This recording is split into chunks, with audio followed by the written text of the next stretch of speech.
Your officers be so heartless? What prompted your officers to bring her to the police station in the night? She was running away. We direct the entire police station to be placed under suspension right now. মাত্র একটা ভুলের জন্য একজন বিচারক একটা গোটা থানাকে suspend করে দিলেন, এমনকি পুলিশের ঊর্ধ্বতন কর্মকর্তাকেও সবার সামনে ক্ষমা চাইতে বাধ্য করলেন। কিন্তু প্রশ্ন হলো, এটা সত্যিই কি সাধারণ কোনো ভুল ছিল? ঘড়িতে তখন ভোর 4টে, আর ঠিক সেই সময় গুয়াহাটি থানার পুলিশ সোজা পৌঁছে যায় এক মহিলার বাড়িতে এবং সেখান থেকে তাকে এবং তার 2.5 বছরের শিশুকে টেনে হিচড়ে থানায় নিয়ে আসা হয়।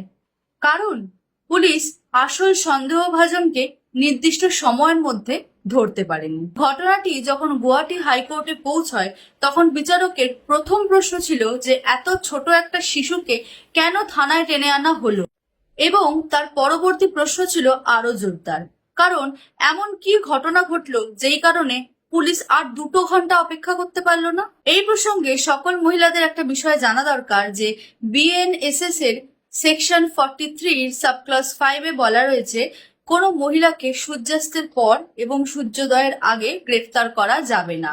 কিন্তু যদি কোনো এমার্জেন্সি সিচুয়েশনের কারণে গ্রেফতার করতে হয় সেক্ষেত্রে 2টো কন্ডিশন থাকবে। 1, গ্রেফতারের সময় একজন মহিলা পুলিশ কর্মীকে থাকতে হবে, এবং 2, ম্যাজিস্ট্রেটের লিখিত ডকুমেন্টেশন থাকতে হবে। আর এই নিয়ম না মানলে সেই গ্রেফতার আইন বিরুদ্ধ হিসেবে ধরে নেওয়া হবে। আর সেই কারণেই এই ঘটনার পর গুয়াহাটি হাইকোর্টের বিচারপতি পুরো গুয়াহাটি থানাকে সাসপেন্ড করে দেন, এমনকি সেখানে উপস্থিত এসপি কেও সবার সামনে ক্ষমা চাইতে বলা হয়। আচ্ছা, এবার বলুন তো আপনাদের মধ্যে কতজন বিএনএসএস এর এই নিয়মটা সম্পর্কে জানতেন? কমেন্টে জানাবেন।